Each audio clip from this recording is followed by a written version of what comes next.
¿Qué pasa, chicos? Muy buenas, bienvenidos a un nuevo Preguntas y Respuestas aquí en Madridismo al Día TV, nuevo Preguntas y Respuestas, la sección sencilla del canal en la cual tú me dejas tu pregunta y yo te respondo, ¿vale?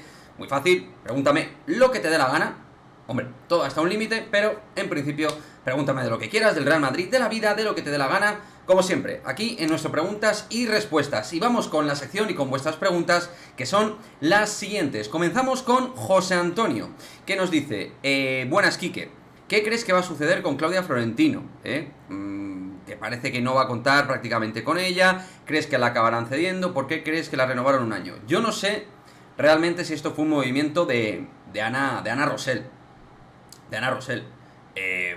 Creo que, sinceramente, no tiene mucho sentido porque no veo que Toril cuente con esta futbolista. Ya el año pasado la tuvo de manera muy residual. David Aznar sí que contaba como un recurso con Claudia Florentino, pero es que Toril no cuenta con ella. Para mí fue una renovación realmente absurda y creo que ocupa una ficha sin ser jugadora a nivel Real Madrid. Pero vamos a ver qué es lo que pasa. Yo, particularmente, tanto en este caso como en el de Lorena Navarro, considero que no deberían ser jugadoras del Real Madrid, aunque Lorena, evidentemente, me parece una futbolista más aprovechable actualmente que Claudia Florentino. Vamos con la siguiente, de Carlos Núñez, nuestro miembro del canal. ¿Qué pasa, Carlos? ¿Crees que las agencias de representación tienen excesivo poder al punto de condicionar la política deportiva de algunos clubes?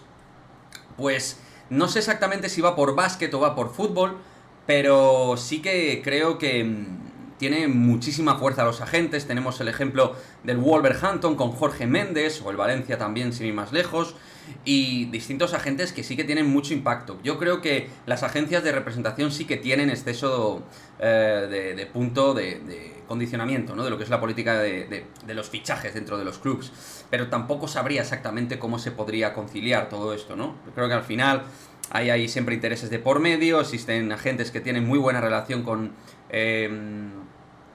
distintos presidentes, lo hemos visto con Pini, Saab y Jan Laporta, que tienen negocios juntos. Entonces eso es muy difícil de limitar, Carlos, pero si me preguntas, yo creo que sí tienen exceso de condición los agentes y las agencias con lo que son los distintos clubes en materia de plantillas y fichajes.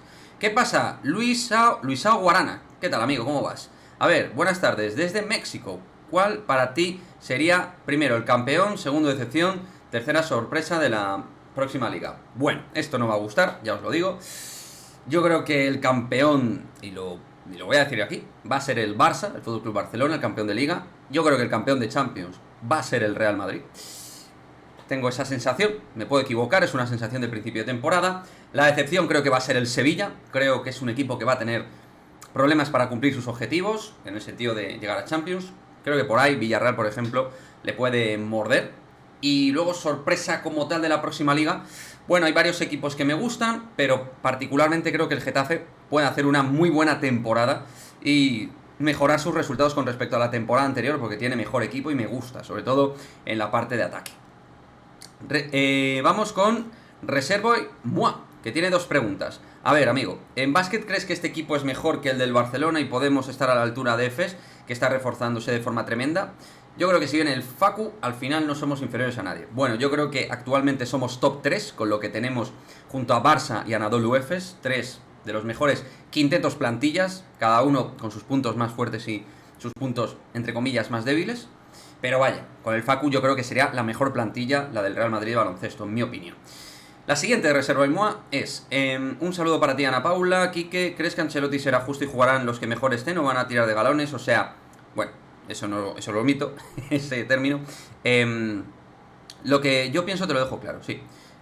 Por eso. No, yo creo que este año, con el Mundial de por medio y con el mensaje que envió en la pretemporada, creo que va a haber más rotación, sobre todo en el centro del campo. Para Modric y Kroos creo que va a haber más movimiento. En ataque vamos a ver sobre todo cómo se concilia lo de Benzema. Y en defensa creo que también puede haber bastantes movimientos y rotaciones. Así que creo que va a haber algo más, pero hasta qué punto veremos con el paso de la temporada. Mike Angulo, ¿qué pasa, Mike? Quique, cuéntanos, ¿qué sentiste la primera vez que entraste en el Bernabéu? ¿Qué edad tenías? ¿Quién te acompañó? Bueno, pues fue cuando yo tenía 5 años y medio, en un Real Madrid-Torino de la Copa de la UEFA, con Martín Vázquez en el Torino, con Jika Hagi, por ejemplo, en el Real Madrid. En ese partido fue la primera vez que fui al Bernabéu. Era muy pequeñín, no me acuerdo de las sensaciones. Lo que sí te digo es que cuando marcó el Real Madrid gol le dije a mi padre: vamos a por ellos, papá. Es decir, que lo viví con mucha intensidad porque eso me lo ha contado mi padre.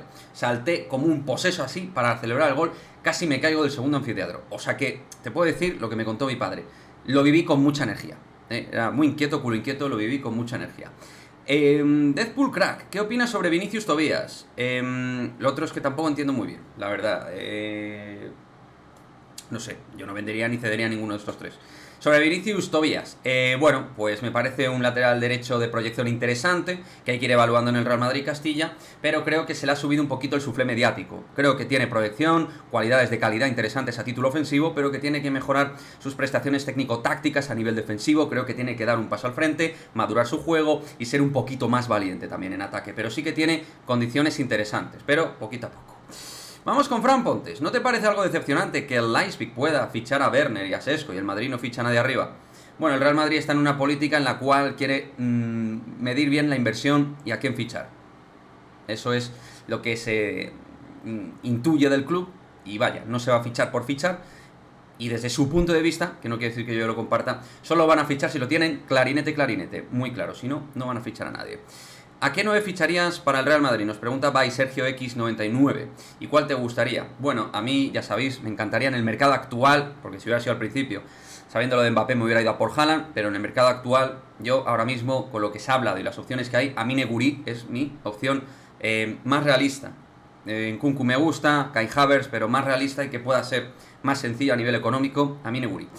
Familia rojo y negra, ¿qué pasa, amigo mío? Buenas, Quique, con el dinero que saquen de la venta de Casemiro, ¿a quién ficharías de delantero? Pues lo he dicho, pero Christopher Nkunku me parece una opción que hay que vigilar muy de cerca, si no es este verano, porque ha hecho la ampliación contractual de cara al siguiente. Es un jugador muy interesante. Muy buenas, ¿qué 3 delanteros de la historia del Real Madrid te han parecido los mejores? Gracias, nos pregunta Alfredo J en este preguntas y respuestas. Mis 3 delanteros favoritos han sido, por lo que yo he podido ver, obviamente si no tendría que hablarte de otros históricos, pero que yo he podido ver, ¿vale? Son Ronaldo Nazario, Karim Benzema y te voy a tener que decir Cristiano Ronaldo porque es un delantero como tal. Estos 3 serían mis delanteros favoritos de lo que yo he visto en el Real Madrid. O sea que con esos son con los que yo me quedaría. Creo que ha habido muchos. Di Stéfano era todo, delantero, centrocampista, creador. Llevaba el 9, pero bueno, era otro perfil de jugador. Yo te hablo de los que yo he mamado y de los que yo he visto en la historia del Real Madrid. Si no, ha habido grandísimos delanteros, evidentemente. Hugo Sánchez, también le vi. Pero por estilo de juego, Ronaldo Nazario es que yo he sido apasionado de él. Cristiano Ronaldo ha tenido que hacer de 9, de delantero total, entonces le meto como delantero, nuestro máximo goleador histórico. Y Benzema, que también ya sabéis que pues le adoro futbolísticamente. Así que nada, chicos, este ha sido el preguntas y respuestas de esta semana. Dejadme para el siguiente vuestra pregunta y yo os responderé encantado de la vida. A veces tardo más, otras menos, pero siempre respondo. Así que, lo dicho, nos vemos en el próximo preguntas y respuestas y quiero vuestra preguntita. Chao, chao.